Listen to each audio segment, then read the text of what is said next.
ವೀಕ್ಷಕರೇ, ಇಂದು ನಾವು ಹೈದರಾಬಾದ್ ನ ಗೋಲ್ಕೊಂಡ ಫೋರ್ಟ್ ಬಂದಿದ್ದೇವೆ. ಇದು ಗೋಲ್ಕೊಂಡ ಫೋರ್ಟಿನ ಅತ್ಯಂತ ಕಟ್ಟ ಕಡೆ ತುದಿ ಇದೆ. ಈ ತುದಿ ಮೇಲ್ಗಡೆ ಬಂದಾಗ ಇಲ್ಲೊಂದು ದೇವಸ್ಥಾನವನ್ನು ಕಾಣ್ತೇವೆ. ಇದರ ಕೆಳಗಡೆ ಒಂದು ದೇವಸ್ಥಾನ ಇದೆ, ಶ್ರೀರಾಮ ಮತ್ತು ಆಂಜನೇಯನ ಒಂದು ದೇವಸ್ಥಾನ ಇದೆ. ಇದ್ರ ಮೇಲ್ಗಡೆ ಬನ್ನಿ ಮಹಾಕಾಳಿ ಮತ್ತು ಯಲ್ಲಮ್ಮ ದೇವಿಯ ದೇವಸ್ಥಾನ ಇರುವಂತದ್ದು. ಇದು ಕೊನೆಯ ಒಂದು ಪ್ಲೇಸ್ ಇದು. ಆದ್ರೆ ಈ ಕಡೆ ನೋಡಿದ್ರೆ ಇದು ಇಡೀ ಹೈದರಾಬಾದ್ ಸಿಟಿಯನ್ನು ನಾವು ಕಾಣ್ತಾ ಇದ್ದೀವಿ. ಮೇಲ್ಗಡೆ ಇರುವಂತದ್ದು ವ್ಯೂ ಪಾಯಿಂಟ್. ವ್ಯೂ ಪಾಯಿಂಟ್ ಮೇಲ್ಗಡೆ ನಿಂತು ನಾವು ಹೈದರಾಬಾದ್ ನೋಡಿದಾಗ ಇಡೀ ಸಿಟಿ ಎಲ್ಲ ಈ ರೀತಿ ಬಿಳಿ ಬಣ್ಣ ಮಂಜಿನ ಆಕಾರದಲ್ಲಿ ಕಾಣುವಂಥದ್ದು. ಇದರ ಅರ್ಥ ಮಂಜು ಬೀಳುತ್ತದಲ್ಲ, ಆದ್ರೆ ಹೊಗೆಯಿಂದ ಕೂಡಿರುವಂತದ್ದು, ಅತ್ಯಂತ ಪೊಲ್ಯೂಷನ್ ಇಂದ ಕೂಡಿರುವಂತಹ ಸಿಟಿಯಲ್ಲಿ ಈ ಜನಗಳು ವಾಸ ಮಾಡ್ತಾ ಇದ್ದಾರೆ. ಇದನ್ನೆಲ್ಲವನ್ನು ನೋಡಿದಾಗ ಹಳ್ಳಿಯ ಜನಗಳಿಗೆ ಮತ್ತು ಇಲ್ಲಿರುವಂತಹ ಜನಗಳನ್ನು ನೋಡಿದಾಗ ನಾವೆಷ್ಟೋ ವಾಸಿ ಅಂತ ಅನ್ಸುತ್ತೆ. ಇಲ್ಲಿರುವಂತಹ ಗಾಳಿಯನ್ನು ಕುಡಿದು ಅನೇಕ ರೋಗಗಳಿಗೆ ತುತ್ತಾಗುವಂತದ್ದು ನೋಡ್ತೇವೆ. ಆದ್ರೆ ಅದ್ಭುತವಾಗಿರುವಂತಹ ಒಂದು ಪ್ಲೇಸ್.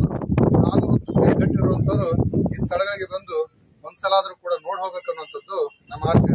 ಬಾಯ್ ಸರ್. ಹಿಂಗ ವೀಕ್ಷಕರೇ, ಇದು ಗೋಲ್ಕೊಂಡ ಫೋರ್ಟಿನ ಕೆಳಭಾಗ, ದೇವಸ್ಥಾನದ ಕೆಳಭಾಗದಿಂದ ಬಂದಾಗ ಈ ರೀತಿಯಂತ ಅದ್ಭುತವಾದಂತಹ ದೃಶ್ಯವನ್ನ ನಾವು ನೋಡ್ತಾ ಇದೀವಿ. ಈ ನೋಡ್ಲಿಕ್ಕೆ ಕಣ್ಣುಗಳು ಸಾಲದೇ ಇರುವಂತದ್ದು, ಆ ರೀತಿಯಾಗಿರುವಂತಹ ಒಂದು ಸ್ಥಳವನ್ನ ತಾವು ನೋಡ್ಬೇಕು.